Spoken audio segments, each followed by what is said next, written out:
This is The Big Picture, an official television report of the United States Army, produced for the armed forces and the American people.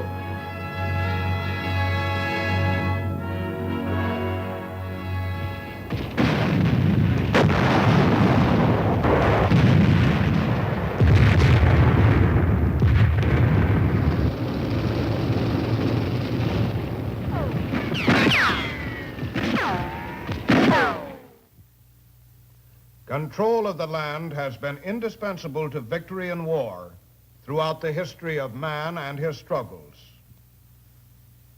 Control of the land he lives on and from which he derives his sustenance. The Army is the land force charged with the mission of seizing and retaining this control. The techniques, the tools, sometimes the tactics of warfare change. But this fact remains as true today as it ever was.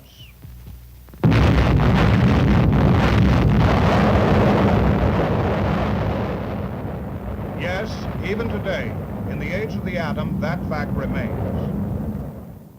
The land may be scarred and seared by weapons which stun the power of reason, but so long as it remains vital to victory, it is the task of the soldier to secure it and hold it.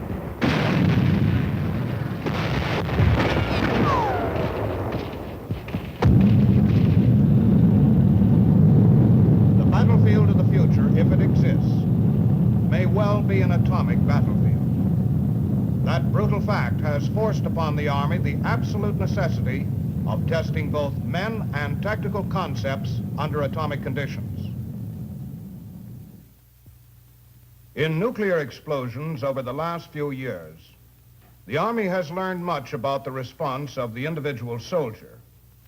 Out of the special needs imposed by atomic conditions, the need for the wide dispersion of forces, for instance, the structure of a combat force in the field, has been developed to provide a mobility and a fluidity that troops in warfare have never had before. This new unit is called a pentomic unit, shaped and trained to meet the demands of warfare on an atomic battlefield. Today, the big picture camera swings to the barren flats near Desert Rock, Nevada, where in the latest atomic blast, the concept and the problem were met. For the first time, one of the new pentomic organizations was actually employed in the field in conjunction with an atomic detonation. This is Infantry Troop Test Smoky. The topographical backdrop against which this exercise takes place is the vast Great Basin of Nevada, a land of sunshine and flat, arid desert cut by many broken mountain ranges. Like startling oases in this desert are its few but famed cities, notably Las Vegas, whose reputation for gaiety the world over is built on its wholehearted dedication to the pursuit of entertainment. Today's world has added its own unique landmark to this stretch of earth, the Nevada test site with its support headquarters at Camp Desert Rock.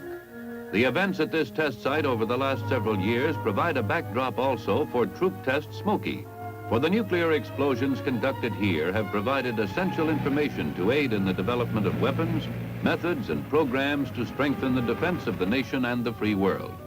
Since its establishment in 1951, Camp Desert Rock has witnessed many explosions of nuclear devices, each of which has contributed substantially to our body of scientific knowledge. Not the least significant of Desert Rock's missions has been the continuing war waged here against fear of the unknown in the minds of soldiers who might be called upon to fight on an atomic battlefield if an aggressor so determined. Ground troops have participated in most of the tests that have been conducted. Before every test, the participating soldiers have been fully and carefully briefed on the nature of the A-bomb. They have learned from authoritative sources the bomb's power and capabilities, the effects at various distances of heat, blast, and radiation in an atomic explosion. The greatest part of the energy, about 50%, is released in the form of blast. More than 30% as heat, and about 15% as nuclear radiation. They have learned what exposure can do to an unprotected individual. But along with this, they learn also how various kinds of shelter, including the soldier's foxhole, can give protection. This kind of information, based on fact rather than uninformed hearsay, goes a long way toward dispelling unreasoning fear. An exercise conducted several years ago illustrates the character of the tests that have taken place and of the performance of men well trained to know exactly what to expect and what is expected of them, how to conduct themselves for the greatest measure of safety. Not only foot soldiers, but armored and other units as well have participated in the Desert Rock exercises, giving the exercises the character of realistic training from which the troops benefit, and at the same time enabling the Army to add to the knowledge that is essential in shaping forces capable of fighting under atomic conditions.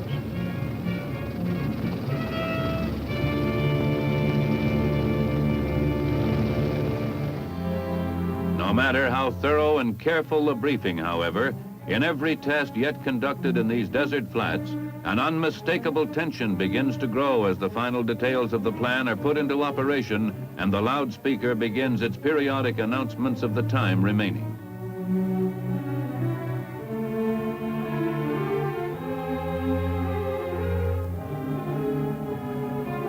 Minutes before H hour, everyone gets ready. Troops and equipment both take cover.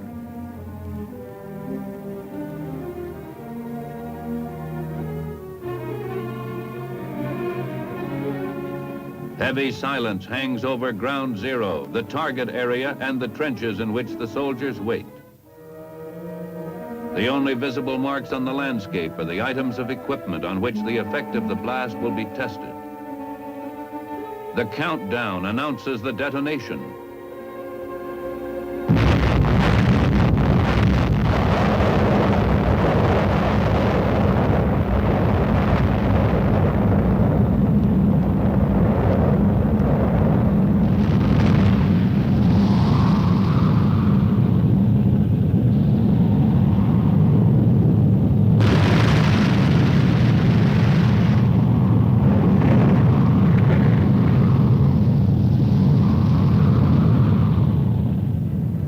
Men who have experienced their first atomic explosion, moving out of their trenches toward the blast area with the mushroom cloud still hanging in the air, have acquired an invaluable first-hand knowledge of the effect of nuclear devices and have participated in an historical development of prime importance, the adjustment of the United States Army to the atomic age. The most recent tests at Desert Rock involved the use of one of the Army's new pentomic units. Advanced elements of the 1st Battle Group, 12th Infantry, arrived by truck from Fort Lewis, Washington, to take part in Troop Test Smoky.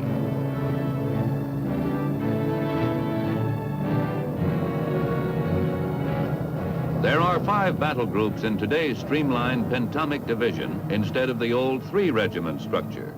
Each battle group is a highly mobile, semi-independent group designed to operate with maximum effectiveness over the widely scattered distances that atomic weapons would make necessary.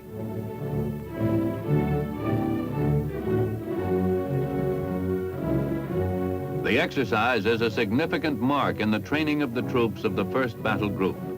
They have trained extensively in their pentomic role before they arrived here, gaining experience in the 3 elements which characterize a pentomic unit. The mobility, which permits rapid concentration and dispersion of forces. The use of effective communications, which hold such a rapidly moving force together and preserves the chain of command both inside the unit and beyond it. And the heavy firepower, which makes the unit, however dispersed it might be, an effective force capable of securing victory.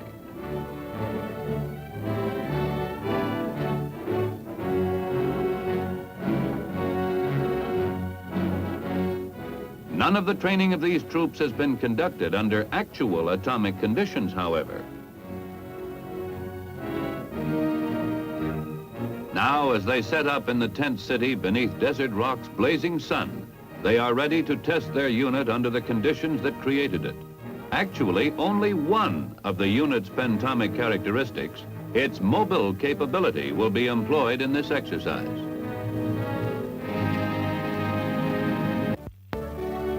After the advance party has set up headquarters, the rest of the 1st Battle Group come in by train.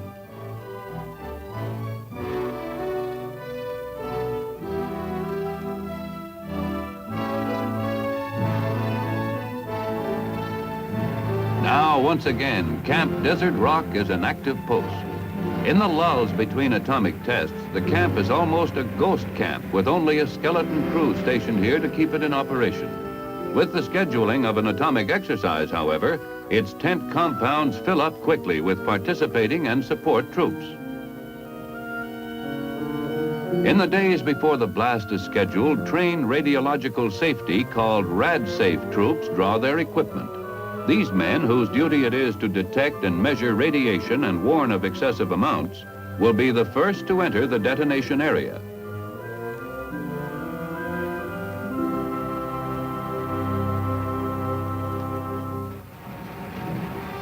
Out in the flats in the test area, a mechanical ditch digger goes to work scooping out the trenches which will serve as shelter for some of the participating troops. Another activity in the many days of preparation which stand behind every exercise. In previous tests, all participating infantry troops have made use of these trenches. In Smoky, however, which will test the facility with which a fully mobile unit can move into an atom-blasted area, the assault troops will be a much greater distance away, and these trenches will be used by engineer and other support troops and observers. Even if the trench were much closer than it is to ground zero, it would provide a good deal of safety, for Earth offers protection against the effects of atomic explosion.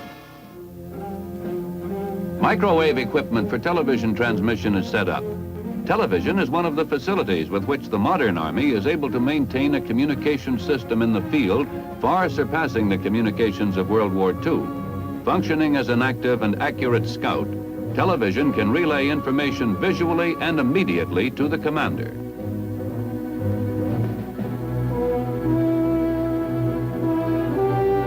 Television receiving equipment is installed and put in working order at posts in the rear.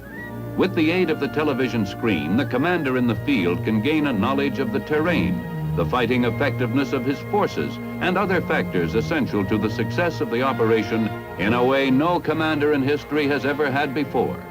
During this exercise, television coverage will be available not only to the commander, but also to observers here to witness the event, including members of the press. The communications network which unifies the test area, over which will flow the signals and commands which link all elements and give the exercise its cohesiveness, are set up and tried.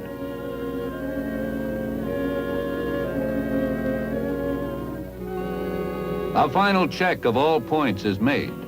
Now the test site is ready for Test Smoky.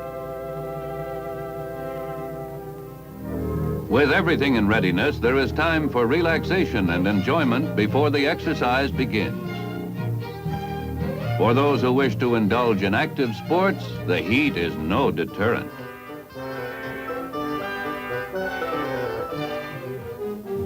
Show business comes to Desert Rock, too. A variety show brings a welcome hour of entertainment, songs and dances, humor and gaiety to an appreciative audience of waiting men. The blazing heat of the Nevada desert does not diminish the enthusiasm of the audience or the spirit with which the performers go at their task.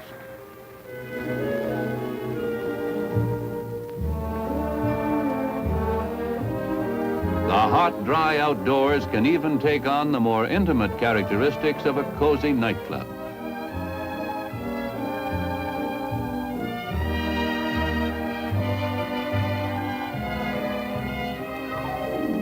Customers in Las Vegas are no doubt disappointed this afternoon with some of their favorite entertainers gone. But there is little disappointment at Desert Rock.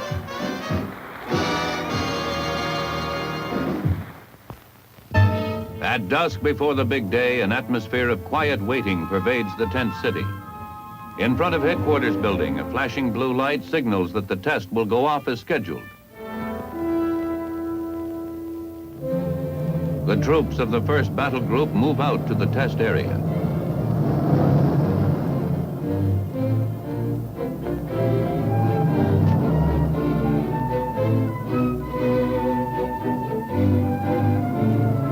Now that the exercise has in effect begun, these troops are part of Task Force Warrior, moving into battle positions to await the signal to strike against a mythical aggressive enemy who has landed on the coast of California and driven deeply inland.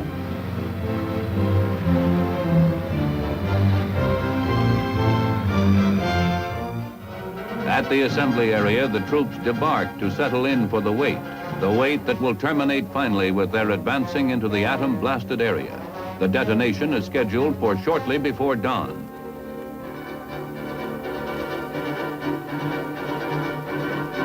Word of the impending explosion has been disseminated far outside the boundaries of the test site. Citizens have been warned not to enter the area's boundaries and to avoid looking directly into the fireball of the blast. Airplanes flying in the vicinity of the test site are carefully controlled.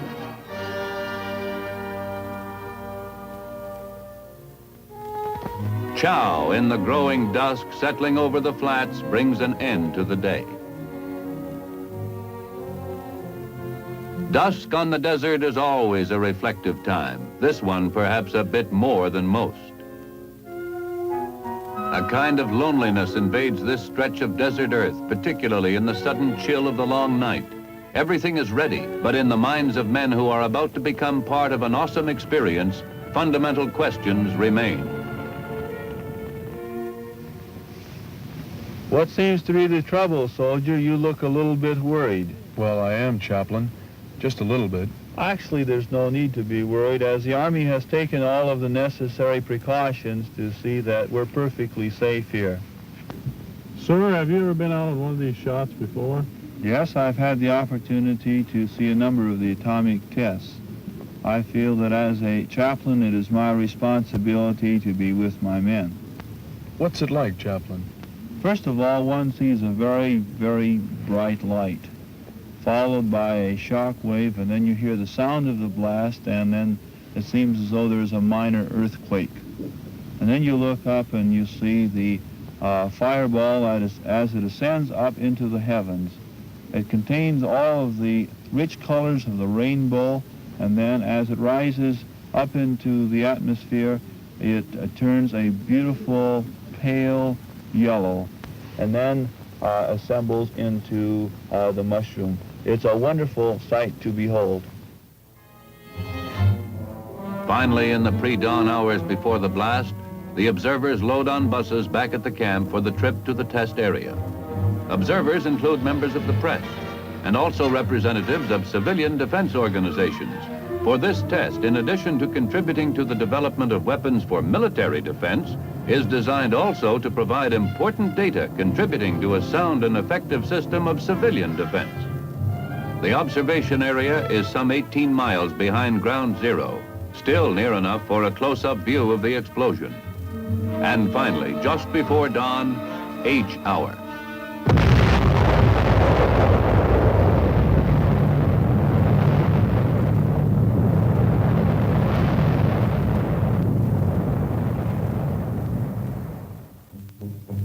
Light comes quickly to the desert, and less than an hour after the explosion, the RadSafe men with their radiation detection equipment move into the contaminated area.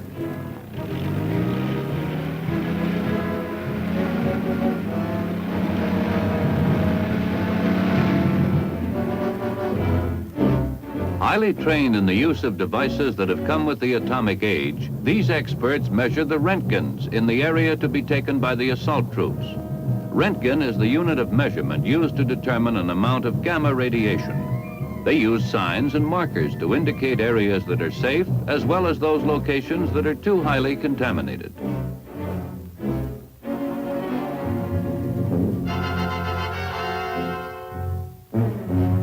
On this atomic testing ground, the RadSafe man provides the soldier with an invaluable reassurance. To provide the Army with a nucleus of RadSafe experts, all units coming to Desert Rock are trained to be their own radiation monitors. RadSafe's detection work is completed. Task Force Warrior can begin to move. The engineer troops who have been huddled in the forward trenches during the detonation now move out quickly and press forward into the objective area, the area through which Task Force Warrior will soon be moving. The mission of these engineer troops is to search the ground for mines, which are then marked and cleared. The mines here were planted by the mythical enemy to block the approach of our forces. The atomic age brings many changes to the battlefield, but not everything changes. There are still indispensable functions that have nothing to do with atomic warfare, such as the patient, painstaking, laborious task of clearing minefields in the path of troops on the attack. The troops of Task Force Warrior move out from the assembly area immediately after the blast, while the RadSafe teams and the engineered troops are doing their work. Their intermediate destination is the loading zone, where they will wait for the helicopters which will transport them to the assault area. The tactical situation behind Troop Test Smoky is this. The mythical enemy, which has landed on the coast of California, has made a deep penetration close to supply, special weapons storage, and missile launching installations in the vicinity of Las Vegas and Hoover Dam. United States forces have seized the initiative in the Quartzsite Mountain area and have made plans to launch an attack to destroy the aggressor force east of the Sierra Nevada mountains. The tactical commander decided at this point to use an atomic weapon in his assault on the enemy. It was this weapon which was detonated at dawn. The mission of these men, the soldiers of the Pentomic Task Force Warrior, is to move as quickly as possible into the blasted area and exploit the breach in the enemy lines.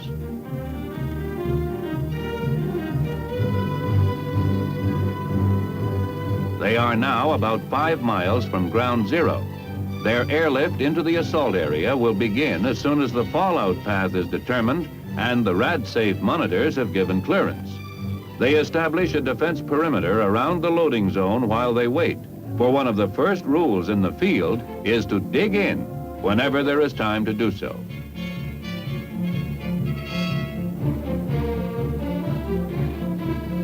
Weapons are set up and ready to fire.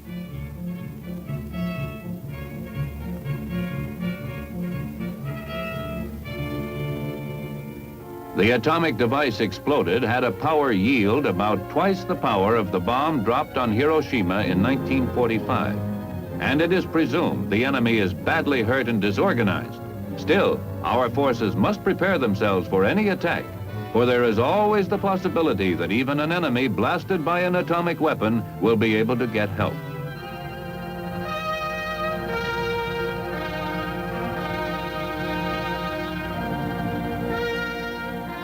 There can be no let-up in vigilance now.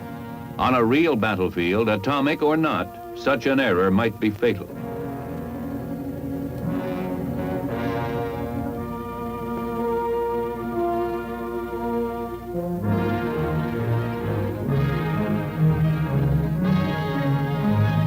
Now the defense perimeter is secure. The command to move out to the objective comes.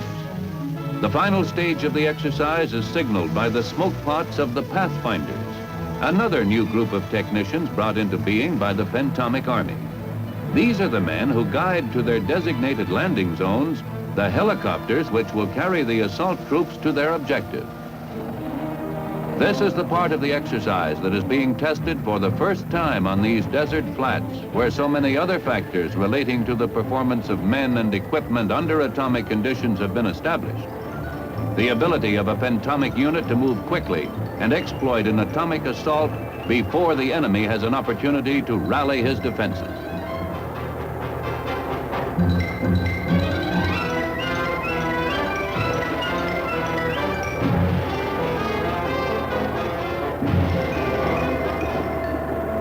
The helicopter gives this mobile ability to the pentomic unit. These men are 5 miles from their objective, perhaps the distance they would be on an actual battlefield in a war in which atomic devices were used. A day's march over rough terrain would bring them to their destination, but by that time, the initiative gained by the powerful weapon might well be lost.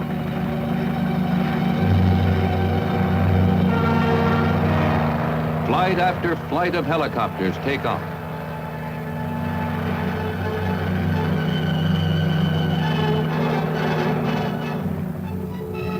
Flying independently of the terrain, not in the least intimidated by impassable land or washed out bridges, the helicopter in a matter of minutes permits the troops to cover distances which under other circumstances would take hours to travel. Prior to this flight, other helicopters have conducted reconnaissance over the objective area, the traditional role of the cavalry, performed in a manner specifically tailored to the demands of modern war. In the Pentomic Army, every division has its organic aviation. The mobility provided by these aircraft add a dimension of power to the Army, which would make it as formidable on the battlefield of tomorrow as it has been on all the battlefields of the past on which it has won its victories. The objective is reached. The helicopters touch down.